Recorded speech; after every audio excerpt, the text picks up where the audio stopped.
She didn't know it yet, but the moment she stepped outside that smoke shop, everything was already over.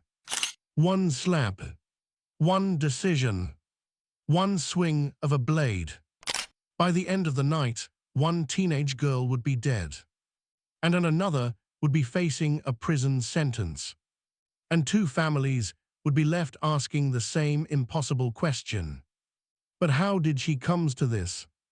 I'm bringing you this case on Criminal Women, where I examine the complex psychology behind females predators. If cases like this interest you, subscribe now because I publish 2 cases every week. March 2023. Northeast Columbus, Ohio. It's a normal night in a familiar neighborhood.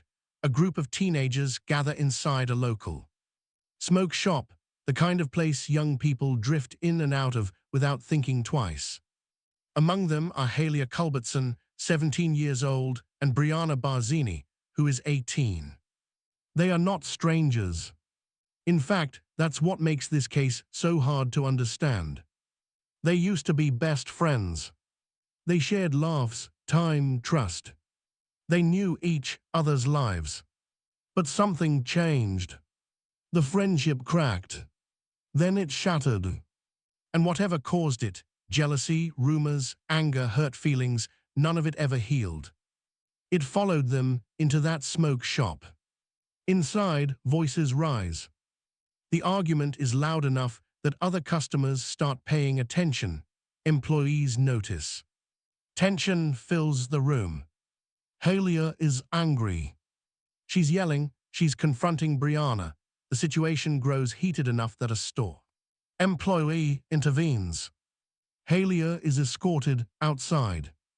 At that point, it could have ended. It should have ended. Instead, it escalated. Outside, Halia doesn't leave. She waits. She paces back and forth in front of the store, her anger still boiling. She's not alone. Friends stand nearby. Phones come out. The energy is charged, the kind of tension that feels dangerous even before anything happens. Inside the store, Bryanna finishes what she's doing. When she exits, she's not holding a weapon, she's holding drinks, she's with her boyfriend. She does not storm out looking for a fight. But the moment she steps outside, the confrontation resumes. Words are exchanged again. Sharp words. Angry words. The kind that don't fade. Then Halia issues a challenge. A fist fight. The people around them sense what's coming. One person starts recording, another shouts. Warnings, someone threatens to put their phone down if things turn physical. No one steps in fast enough. Halia moves first. She pushes Bryanna. Then she slaps her across the face. It's sudden. It's violent. And it changes everything. Bryanna stumbles backward. For a moment, she retreats. Then she reaches into her pocket. Inside is a knife. Later, her defense will say it was a work tool, something she carried regularly, not a weapon brought to the scene for violence. But in that moment, intent doesn't matter. The knife is out. The video shows Bryanna stepping backward. Again, and again, and again. She takes at least 15 steps away, possibly more. Someone tries to get between them, they're shoved aside, voices overlap, the chaos builds. Halia keeps advancing. She does not stop. And in a split second, a moment that will be analyzed frame by frame, Bryanna swings the knife. Once, the blade strikes Halia in the neck. There is no second stab. There doesn't need to be. The reaction is immediate. Screams replace shouting. Panic replaces anger. Halia collapses. Blood pours from the wound. Friends rush to her side. Someone calls for help. Others stand frozen, unsure what to do. An ambulance races her to the hospital. Doctors try to save her. They fail. Halia Culbertson is pronounced dead. She is 17 years old. While one family begins the worst night of their lives, Bryanna leaves the scene. She goes home. She does not wait for police. At her house in Westerville, investigators will later find details that become critical to the case. Her clothes are in the washing machine. She has taken a shower. The knife is hidden in a crawl space tucked with her shoes. To prosecutors, this looks like consciousness of guilt. To the defense, it's fear, panic, and shock. But legally, it matters. Bryanna is arrested. She is charged with murder, a charge that carries a possible sentence of life in prison. She is also charged with involuntary manslaughter. Her future is suddenly uncertain.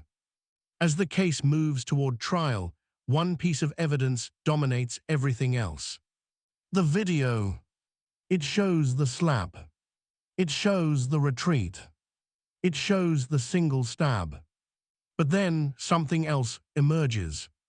Text messages. Messages Bryanna sent a week before the incident. In them, she makes violent statements about Halia.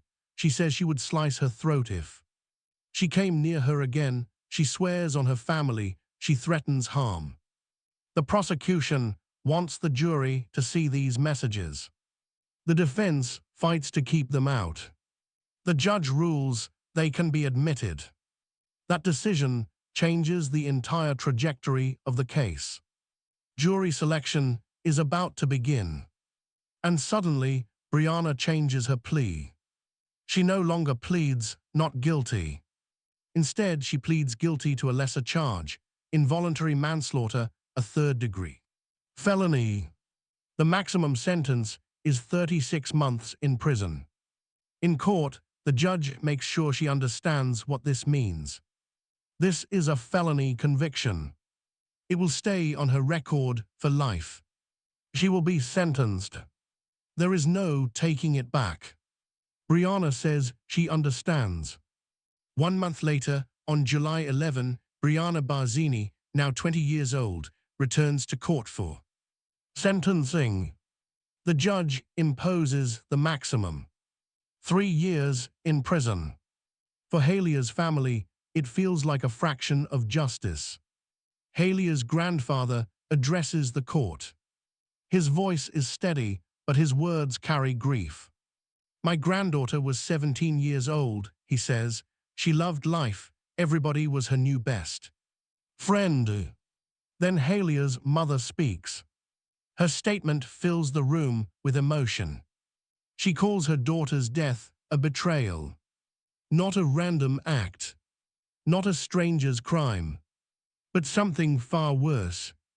Halia was killed by someone she trusted, someone who once called her a friend, someone who shared moments, laughter, memories.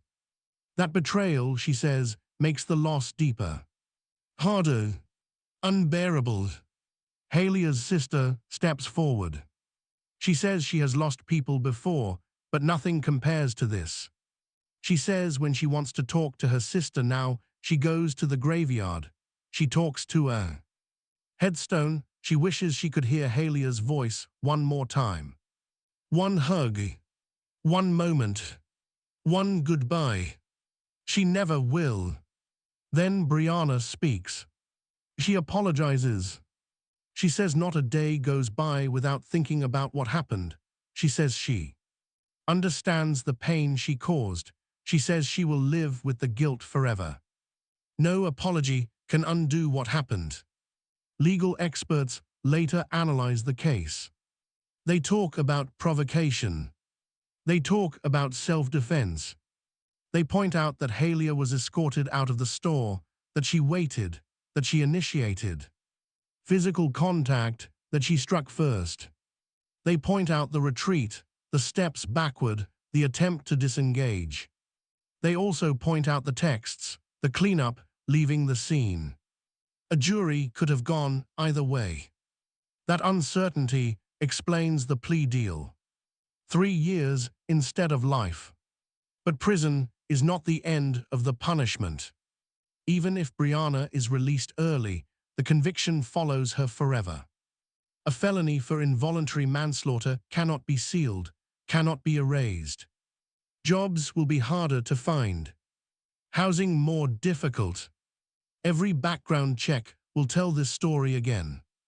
And the memory, the moment, will never disappear. In the next video, we will discover a new criminal case concerning a woman, so subscribe for. Don't miss it. This case is not just about the law. It's about youth, about anger, about how fast things can spiral out of control. A fight, a slap, a single decision made in seconds. Now one girl lies in a grave. Another wakes up behind bars. And two families carry pain that will never fully heal. It didn't have to end this way. And that may be the most tragic part of all.